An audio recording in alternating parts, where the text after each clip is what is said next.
shareholder meetings, we asked you why Comcast permits its media properties, particularly MSNBC, to libel people without issuing corrections, which exposes shareholders to unnecessary risk. We also asked you why Comcast hired an outside law firm to fight our shareholder proposal, which simply asked management to explain what procedures are in place to protect shareholders from the expense of defending libel claims. We also asked you about false reporting about Charles and David Koch, left uncorrected by MSNBC, that resulted in them receiving death threats and more. Aside from falsely claiming that the FCC prohibits Comcast from enforcing accuracy standards upon its media properties, you said little of substance in reply, so we were left to wonder until 3 months ago.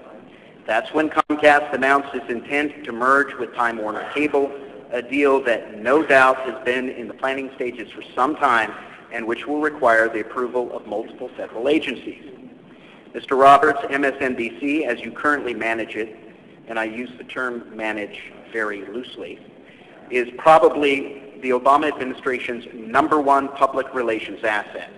You've provided the administration with the asset for years now to the detriment of the company's reputation and the reputation of other Comcast-owned media properties, such as NBC News. Just to give you an example, according to the Democratic polling firm PPP, MSNBC is viewed as the most trusted news organization by just 6% of the American people, while it is viewed as the least reliable by 19%. In addition, among Democrats, the numbers went up to 6%, but it was up to 12%, but it was substantially below Fox News among that set. Okay? And now you are going to the Obama administration to ask for its approval for a $45 billion merger. In recent years, there has been a U.S. Supreme Court case and substantial debate as to what constitutes honest services fraud. Federal court said in 2010 that the law is, quote, subtle, unquote. That is, it is difficult even for honest people to know when gifts to public officials constitute honest services fraud and when they do not. But MSNBC is a tremendous gift to President Obama and Obama administration officials, and this company has valuable business before regulatory agencies. Under these circumstances, can you assure shareholders that in making decisions to run MSNBC, as you have in recent years, that you have conducted a full legal review to make certain that the gift of MSNBC's outlandishly pro-Obama programming past the point of accuracy did not in fact constitute an improper gift to public officials past the point of any possible First Amendment protection?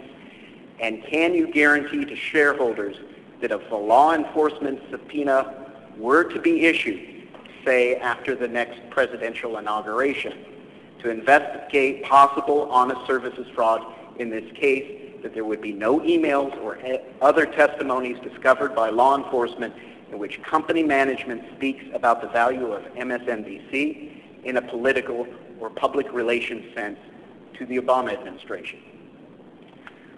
Well, there's an awful lot in that statement, and you're entitled to your views about MSNBC. You made them quite clear.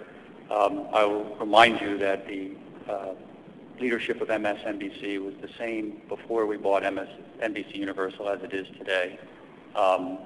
And I think you probably had some of those same opinions about the MSNBC before Comcast ownership. I can tell you that our company looks at the cable channels. We have many of them. We have independent management. The decision to buy Time Warner Cable is consistent with how we've been building Comcast for 50 years, and I believe we comply with all the laws, and thank you for your comment. Next question. Yes, sir. Thank you, Mr. Chairman. My name is Julie Martinez.